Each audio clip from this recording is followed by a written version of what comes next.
Module 6, Teamwork, Designing Collaborative Assignments for Learning and Skill Building.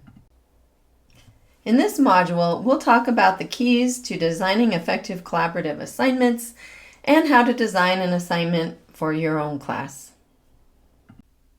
You have chosen this module because your general education course is expected to address CSU Pueblo's teamwork learning outcomes. This module will offer some key points to help you design or revise an assignment that helps students develop the knowledge and skills for successful collaborative learning. At the end of this module, you will either create a new assignment or redesign an existing one for your course. This work will prepare you to effectively assess teamwork outcomes, aligning with the CSU Pueblo General Education Assessment rubric. You can find the assignment worksheet in the Module 6 folder in the Blackboard course. The worksheet will provide some guidance for your task. Your completed assignment should show a clear connection to the teamwork student learning outcomes. It should use backwards design effectively and use at least one UDL principle from each of the Universal Design for Learning principles. It should also apply transparency in teaching and learning, or TILT framework. These principles are all discussed throughout modules 1 through 4. Please refer to each module for more in-depth information and resources. The next set of slides will touch on some key elements for designing collaborative assignments in your classroom. For resources that provide a deeper discussion of collaborative learning, as well as lots of disciplinary examples, please check out the resources list at the end of this slide presentation and in the Blackboard course for Module 6. Teamwork can be defined in some different ways. At CSU Pueblo, we define teamwork as belong to teams where effort, manner of interacting with others, and the quantity and quality of contributions are valued. Similar definition from AAC&U is behaviors under the control of individual team members, such as effort they put into team tasks and their manner of interacting with others on the team, and the quantity and quality of contributions they make to team discussions. A favorite book of mine from Barkley, Howell-Major, and Cross talk about collaborative learning rather than teamwork. Collaborative learning focuses on the making of knowledge and meaning together, where learning happens through the process of working together. To make this happen, collaborative learning projects must include intentional design, cooperation, and meaningful learning. Essentially, students learn through interacting with others. They come to a group with different backgrounds and understandings, and they learn through creating a shared understanding of the subject. What do students learn through collaborative work?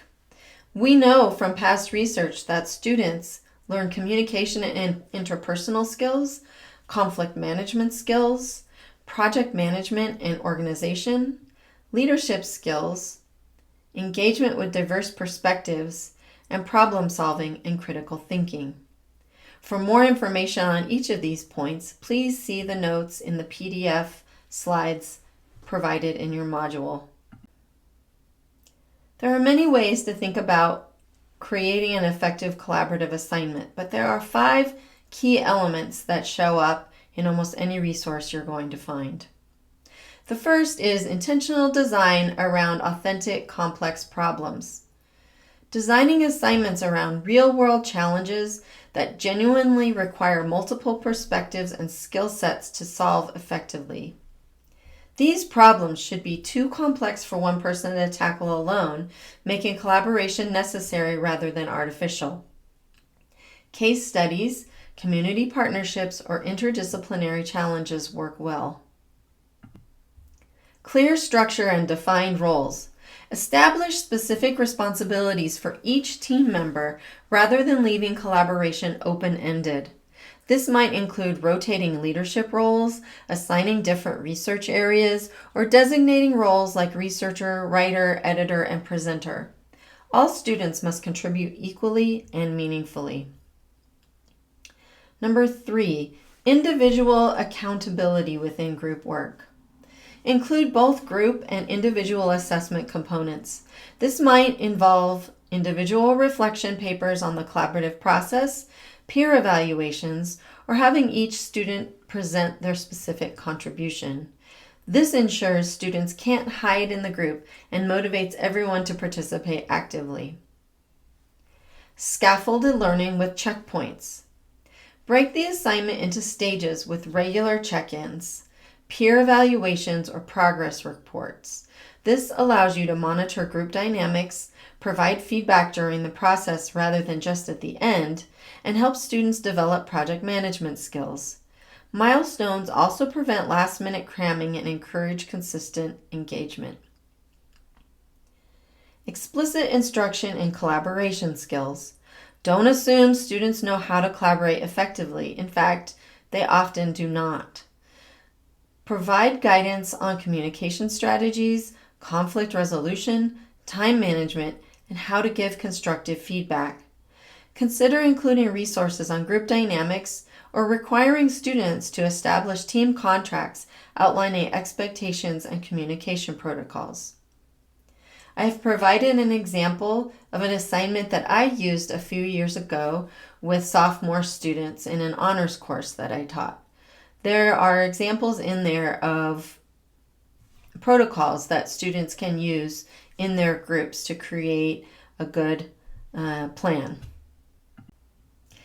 I'm sure we hear a collective moan in the classroom anytime we assign collaborative projects. Students generally do not just figure out how to work together well, they must be guided through structured, intentional, collaborative process. When assignment is created with attention to the process of collaborative learning, many of the issues around why students don't like collaborative projects can be prevented or addressed effectively. Working well together is learned. It does not come naturally for most people. Faculty can create assignments and environments that can help students learn good teamwork skills. A few points about this. Be intentional about forming groups. Consider strategic approaches like mixing complementary skills of your students, balancing personality types, or ensuring a diversity of perspective. Most guidance says do not let students pick their own groups. You can facilitate student collaboration by building in structured roles that rotate throughout the project. You can create communication guidelines and platforms for students and break the project into phases with mandatory progress reports, evaluations, or mini presentations. There's more detail about this in the notes. Help students prevent and resolve common problems. We know there will be conflict in groups. You can provide explicit guidance on how to handle disagreements constructively, including when and how to escalate issues to the instructor. You don't want students coming to you for every little problem, but you also don't want them to avoid the really big problems when you can help facilitate conflict resolution. It is a really good idea to dedicate time in class to group work. In this way, you can observe group behavior and provide some on-time feedback.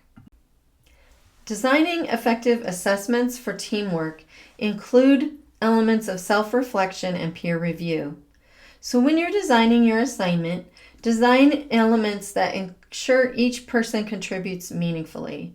Individual reflection papers, peer evaluation, or portfolios can help document personal contributions. Make it clear that grades will reflect both group outcomes and individual contribution. Use multiple assessment points, including process evaluation, peer feedback, individual components as discussed, and final products. Be thoughtful in how you weight these various elements to reinforce that both collaboration and outcomes matter. These days, student teams may be very tempted to use generative AI tools like ChatGPT as a collaboration partner in their team projects. And in fact, AI can support teams in being good research assistants, project managers, or learning facilitators. We must be thoughtful about how we talk to students about using AI because there can be some problems. Over-relying on AI can diminish student development of those deep learning and critical thinking skills that we want them to get through doing their group projects. Using AI can also muddle who did the work if they're not open and clear about how they're using AI. Using AI can create a lot of mistrust amongst team members when one team member spent hours devoted to a project and another team member may have quickly put something into ChatGPT. So if AI is used, you can set policies and processes that help students use it as a collaborative tool and not replace humans. Teamwork Learning Outcomes Assessment at CSU Pueblo for 2025-26.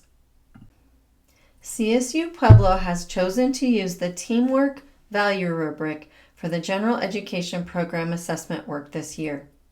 Over the past 2 decades, the Association of American Colleges and Universities have worked with faculty and scholarly organizations to develop a set of essential learning outcomes for a college education.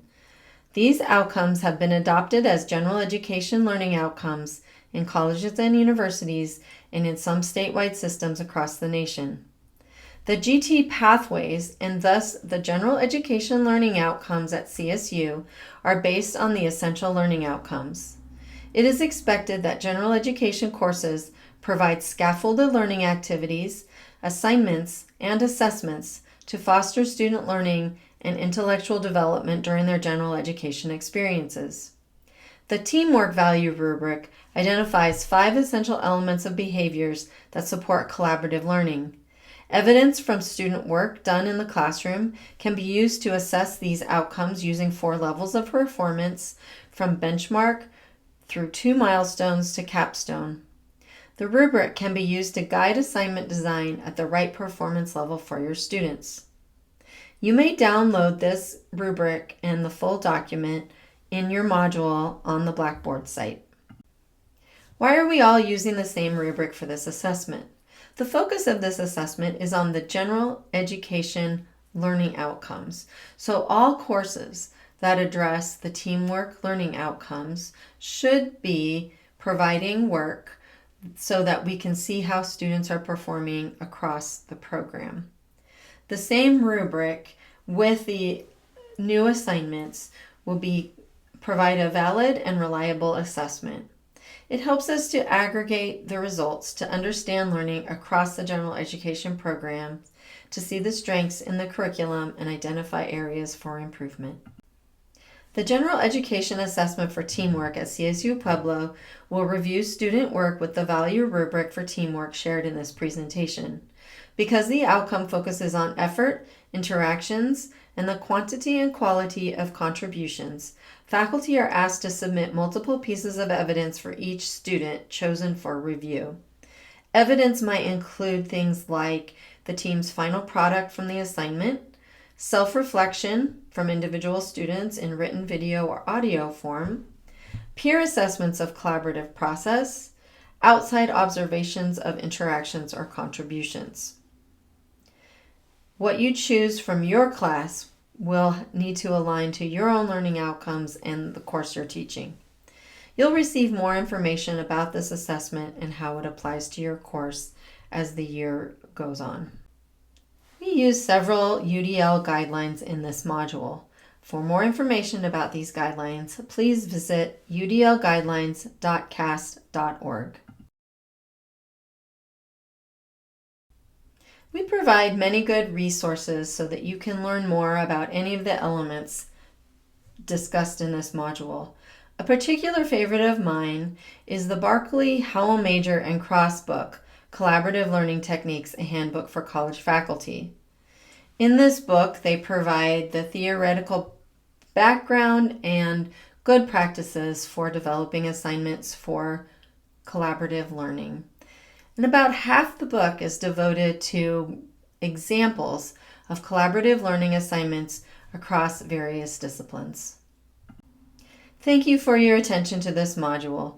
If you have questions or concerns, please reach out to Stephanie Foster or Denise Henry.